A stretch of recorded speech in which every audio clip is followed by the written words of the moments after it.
The PhD Model Canvas is a one-page venture plan for your PhD. It was inspired by the Business Model Canvas designed by Alexander Osterwalder, the Lean Canvas by Ash Mariah, and the Creative Canvas by Terry Launier, which were designed to replace elaborate business plans with a single-page business model for the startup and creative disciplines. The PhD is like a startup. It can be defined as a process intended to create an original contribution to knowledge under conditions of extreme uncertainty. 50% of startups fail and 50% of PhD students drop out. The attrition rate is high for both. If the PhD can also be likened to a journey or a quest, what's the map? The PhD Model Canvas was designed to provide a roadmap for PhD students so that they can better navigate and orient themselves in order to achieve their goal faster and more effectively. As research is an evolving and iterative process, the PhD Model Canvas will change as a student progresses through their PhD to reflect different iterations of their learning journey. You can find the PhD Model Canvas in a downloadable PDF format at the bottom of your page or by clicking on pagexpage.com.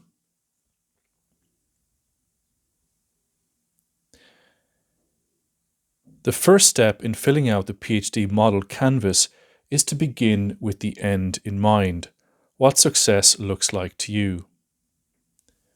Start in box 1, here. What does success look like to me? Always write in the present tense.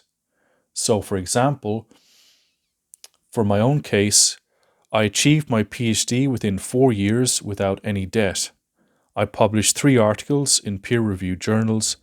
I celebrate my PhD graduation with my family and friends. Be as specific as possible, and you can also draw it. Now we move to the next 2 boxes. Knowledge, expertise, and interests. These should include areas of interest that you are knowledgeable about and subjects that you could sustain your interest over the duration of your PhD. I've retrospectively completed a canvas for my own PhD thesis, which was started in 2005. So you see here, this is version 1, my name, and so I filled this out just to give you an idea of how you can fill it in, but it's just from my own thesis. So in my own case, my interests and knowledge were the Irish in Europe, monastic history, early medieval Europe. So I put everything there that I was interested in, because when I started my PhD, I didn't really have a clear topic. It took about a year to figure out exactly which topic I was going to focus on. So this allowed me to kind of capture really my interests and studies that I'd already been working on.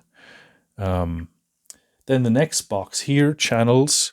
So what are the channels through which your research will be presented? That will be your PhD dissertation, but could also include journal articles. So in my case, it was the PhD dissertation of 80,000 words, but I was also recommended that I publish 3 articles in peer-reviewed journals by the time I completed my PhD.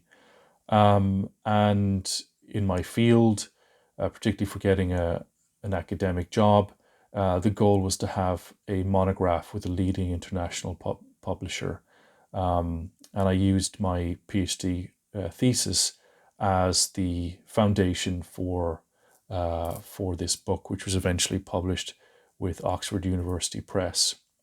So this gives you a sense of kind of the channels that will allow you to disseminate the fruits of your research. Next, we move over to these two boxes, to audiences and key partners. So key partners, who are your key partners? Obviously, your advisor, your supervisor would be included here, but I would also include the funding body who funds your research, your university department, and perhaps also your peer support group, your cohort of fellow PhD students. So in my case, it was the Carnegie Trust who funded my research. I would put the name of my supervisor here, and the university committee panel. And the audience. So who is going to read your work? This will be your examiners primarily, but also scholars in your field. So think about the audience for your work in advance. So who are the people that you are writing for? Then we move to these two boxes here, to state of the art. So this really is what's already been done in the research area that you're looking to work in. Most research doesn't happen in a vacuum, but is built upon a body of knowledge. So try to put down here the principal publications, the main major scholars, or works that will guide you in your literature review of principal publications. So in my case, it was once I'd identified the research topic that I was going to focus on, it was really then identifying the main publications and conducting a literature review to try and identify gaps in knowledge or different interpretations that could be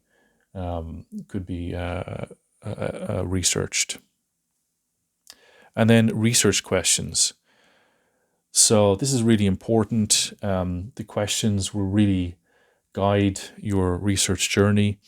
So what are the major 2 or 3 questions for you at the moment that will drive and steer your research so that it's focused and targeted as much as possible? So lead with questions.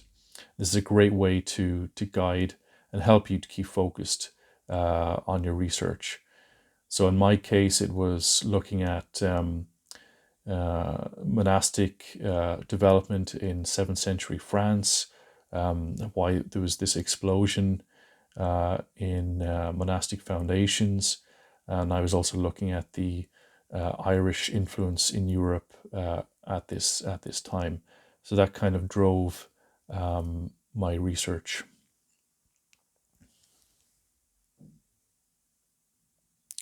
Then we turn to key activities and key metrics. So what are the key activities that you will be doing on a day-to-day basis? These, of course, will vary by discipline, but could include, among other things, bibliographic searches, sourcing material, reading, note-taking, writing, teaching and preparation for teaching, liaising with supervisor and other mentors. And key metrics. So how will you know you're on the right track? How will you measure your progress? It's important to choose 1 or 2 metrics that you can keep an eye on and measure daily, bearing in mind that rituals equals results. What are the daily habits and rituals of your work as a scholar? These could include, for example, measuring the time you spend on research or using a technique such as the Pomodoro method. So I might, for example, using the Pomodoro method, aim to do 8 time segments of 25 minutes each, focusing on one task at a time.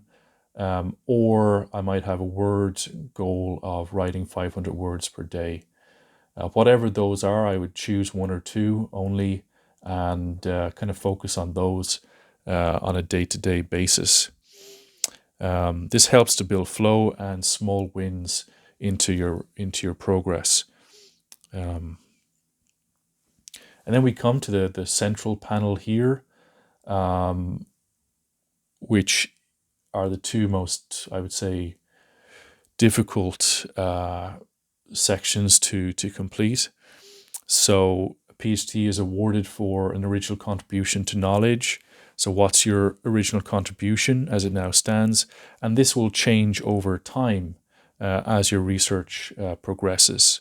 So in my case, it was the author I was working on wrote to critique the changes in monastic practice after this monastic founder's death, and his three works should be studied as a whole. So that was kind of, and it doesn't need to be, a big thing. It can be just a way that you can show that this is your original contribution to knowledge, and this will change as you progress. And then the Twitter thesis, I really took this from Dr. Inger Mewburn, the founder of the Thesis Whisperer blog. And this is equivalent to your high pitch concept or elevator pitch. And it's really what you respond to family or friends or people who ask you what's your PhD on. And this can be a very tiring question. I know a lot of people get kind of fed up being asked about this, but this is trying to really distill the core of your research into a very short and pithy sentence that you can tell to non-specialists.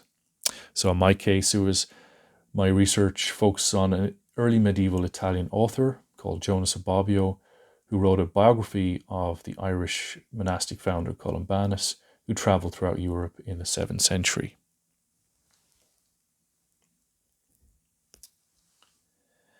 Now we look at the revenue stream. So how will you fund your PhD and your living expenses? One of my principal criteria for pursuing my PhD was that I wouldn't do it unless I got full funding. The first year I applied for a Carnegie scholarship, I was unsuccessful, but I applied again the following year and this time was successful. I received full funding and tuition costs for 3 years from the Carnegie Trust. I supplemented this funding with teaching in the department after my first year, and in my final year by working 2 evenings a week in a local wine shop. So you would put in whatever those revenue streams are here, and this is really helping you to focus on not getting into debt. And for me personally, that was a key criteria in deciding whether or not I would pursue a PhD, because I had friends at the University of Oxford who had been £40,000 and more in debt after completing their doctoral studies, and I didn't want to take on that burden of debt. So that's an important area to focus on. And then cost structure. So what will your PhD cost you in terms of time, university fees, accommodation, and living expenses? Be as specific as possible. This will help you to gauge whether the overall commitment in terms of time, money, emotional investment, and opportunity costs will be worth it. So always focus on time. In this case, I was advised, get the PhD done within 4 years because I was funded. I had 0 university fees. And you can mark in the accommodation, subsistence, car and fuel, whatever it is, travel costs, you can put them in on a weekly basis. So this is giving you, again, ways of balancing the revenue and cost. And finally, the 3 boxes down here, these are really your next steps. So it might be after doing this, it'll give you a better overview, bird's eye view really, of your PhD journey. And you should narrow down then what are the 3 next steps that you need to do. So it's really seen as a kind of a blueprint, a roadmap for your PhD that provides a dashboard overview for your project. It will change over time as your research progresses and develops, which can be mapped out by filling out new versions of the canvas. So this could be version 1, but 6 months down the line, you might print out another one and do version 2. Things may have changed. You can change that. So over time, this will be kind of like layers of what you can do.